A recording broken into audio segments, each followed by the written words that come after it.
Pennies and Pens, it's your girl, Loud Pen, but you can call me Penny. Today's vlog is called PennyTravels, Black Female Solo Travel in Asia. Okay, first of all, let me say thanks so much for watching, checking out the Penny Black YouTube channel, and supporting my business, ISLP, the Ink Spot LLC. So, ISLP, the Ink Spot LLC, is a creative production company. We create and produce original products and produce events to inspire and empower pennies and pens to ink the life that they've always wanted. So, we've created my 3 books, Make Your Pen Loud, How to Be a Lifestyle Blogger, which teaches you how to create content for a lifestyle blog and work with brands. And then there is The Loudest Pen Ever, which is a collection of original stories and poems about my life as a Black woman and entrepreneur. And then we have, sorry, let me put it on the book stand.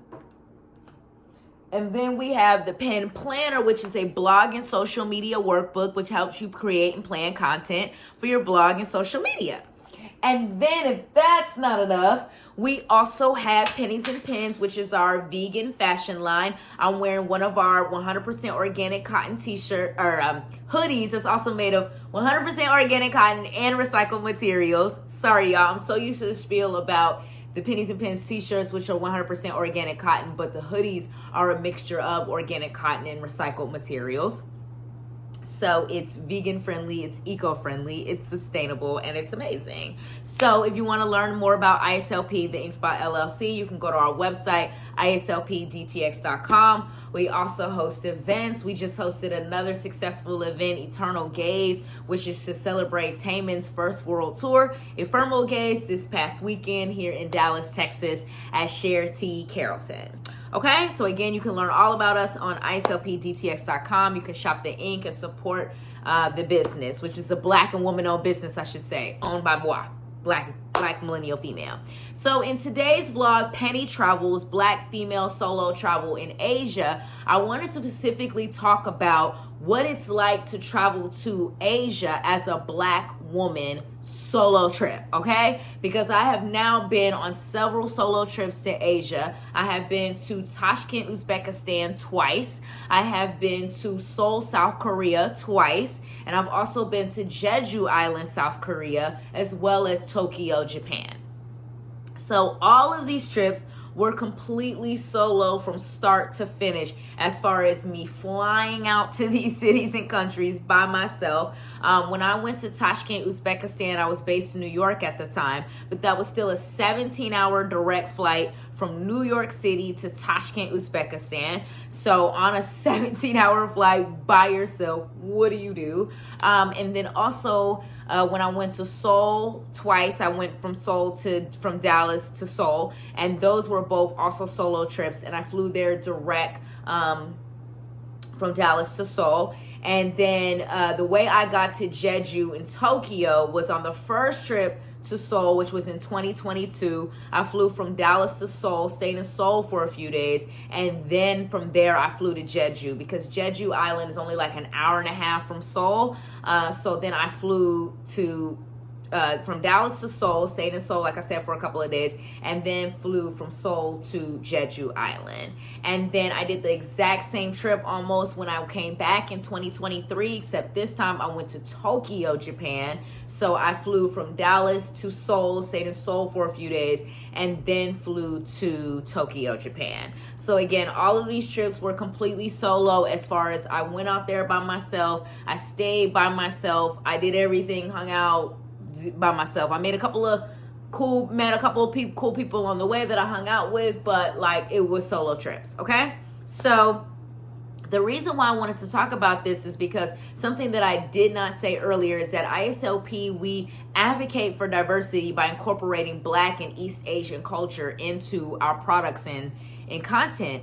And the way, obviously I'm a Black woman, so I grew up all around Black culture and knowing everything that there is to know about Black culture, not just because I am Black, but because my parents and my family in general are very pro-Black, as far as instilling a pride in yourself as being a Black person. So I grew up always going to like Black history and art museums, supporting Black owned businesses. My father is also an entrepreneur, and my parents just instilled that pride in me. Like you should be proud of who you are as a Black woman. There's a lot of things that, you know, our people have gone through and dealt with because of racism, but we persevere and we love ourselves and we love our culture and where we come from. So my family was always about celebrating your Blackness and who you are.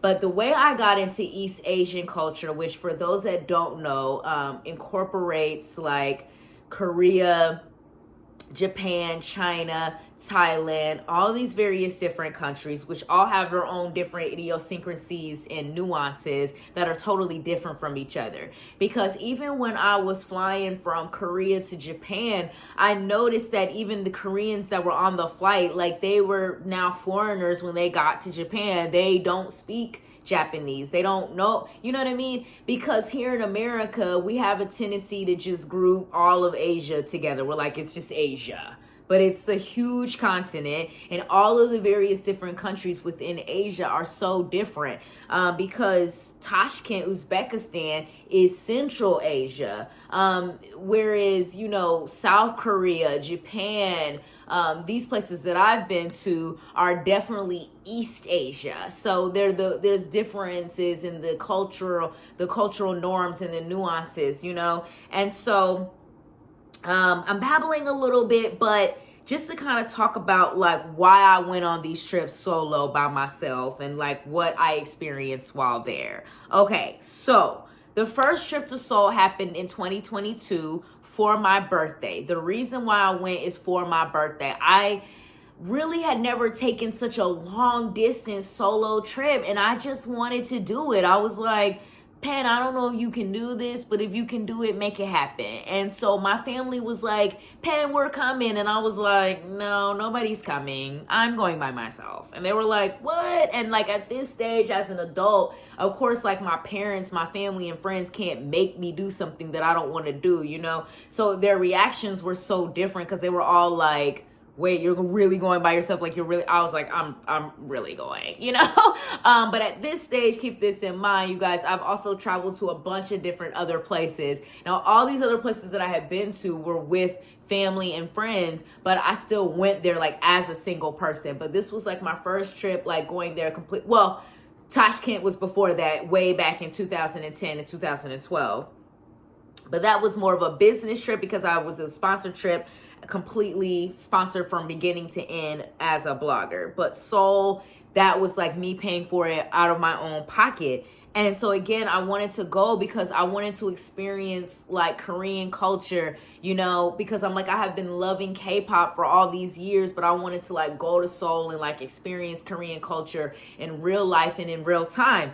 And so that's why I went to Seoul, was to celebrate my birthday and to see like, can I go out there solo? Like what's going to happen? And I just had nothing but positive and amazing experiences. And I wanted to do this vlog too because of that, because I've read things about old people saying things like people were staring at them, like from like Black female travelers, or like somebody tried to touch their hair. I didn't have any of those experiences, y'all. Nobody tried to touch me or my hair at all. I don't feel like anybody stared at me at all, because and if they did, I never noticed, because I'm the type that I try to go with the flow and just keep to myself. And I also am not the type to really notice if people are watching me, because I'm the type of person where I'm kind of like a real life influencer that people kind of just mimic in general, and I kind of am just used to that. So I just didn't have any of those experiences. So I wanted to create this vlog and talk about traveling by myself as a Black millennial woman to Asia on multiple different trips, on multiple different occasions, because I had beautiful, positive experiences. And like, yeah, that's what I wanted to say about that.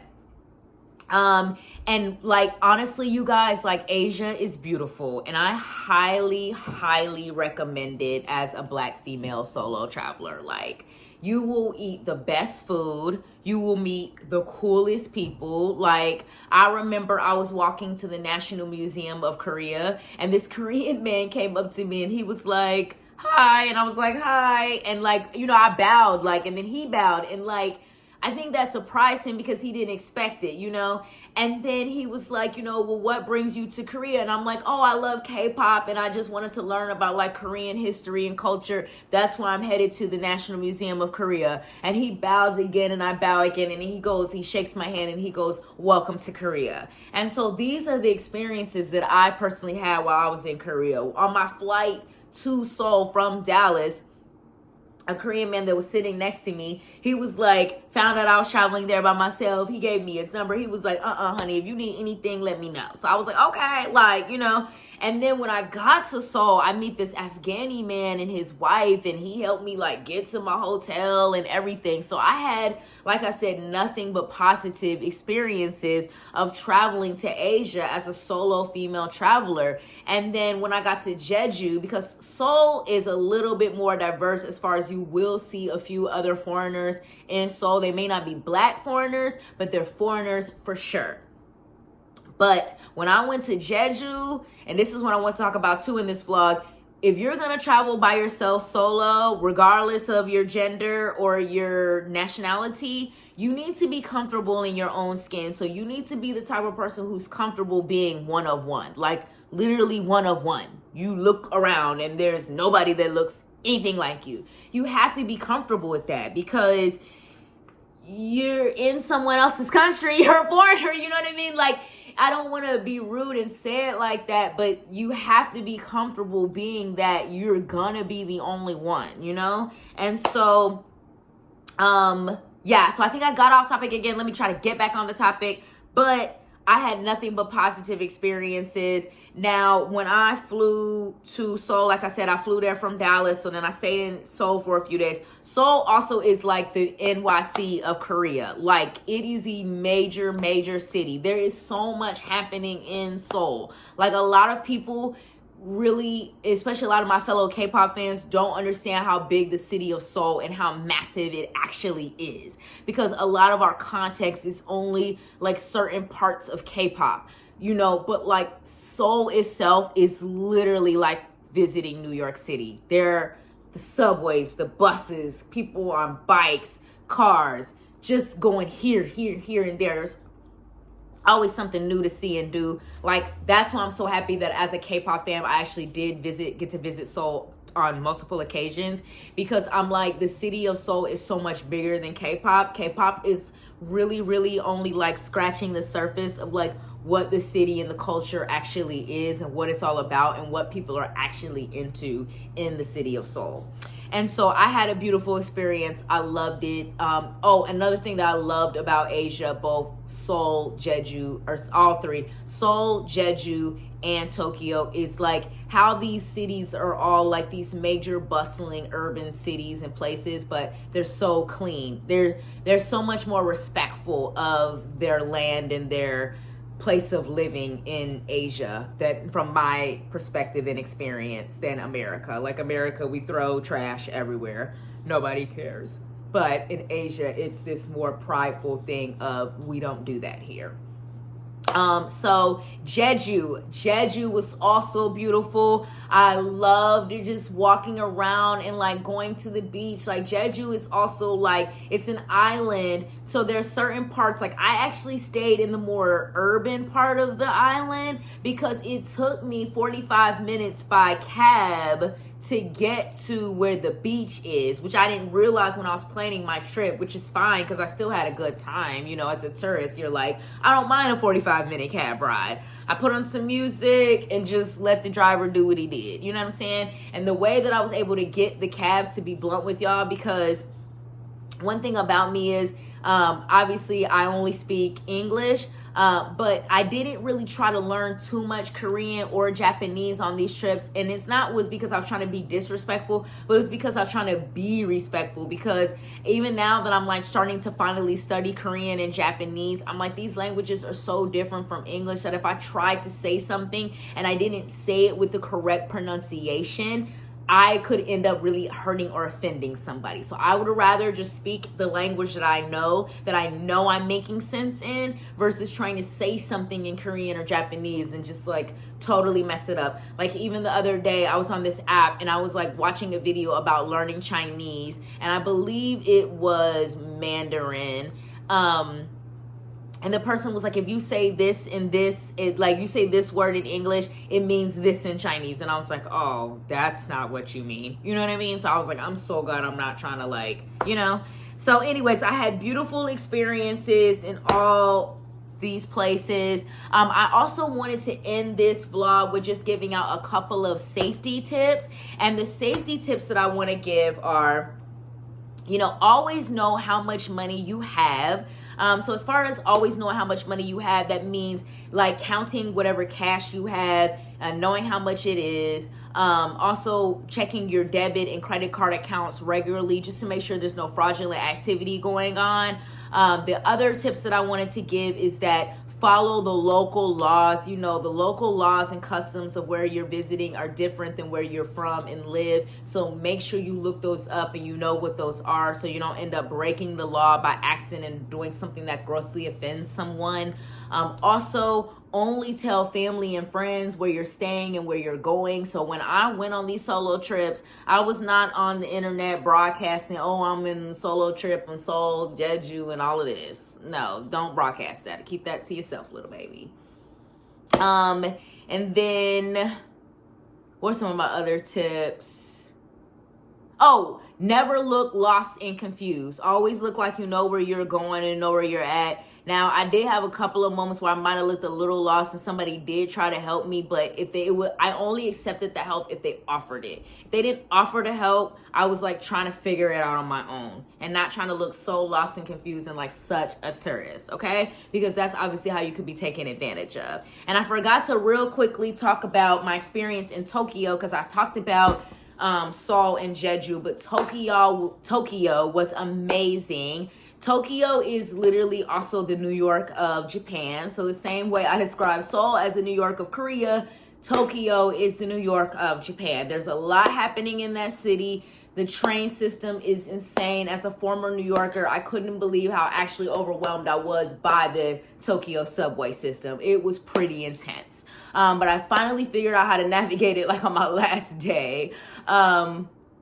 But Tokyo was amazing. I actually made a couple of cool friends in Tokyo that I kept in contact with, which is really dope. I just like stumbled into this bar. I told this story in my Loud in Tokyo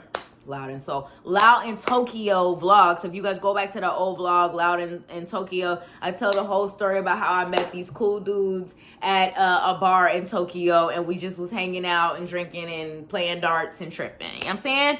Y'all know your girl is a tomboy, and you know I'm gonna find a way to like, hang out. So anyways, this was my PennyTravels Black female solo travel in Asia vlog. I hope you guys enjoy like us kind of switching it up, because you know the Penny Black YouTube channel, I feature K-pop, R&B, travel and lifestyle vlogs from the perspective of a Black millennial female entrepreneur, your girl Lao Pen.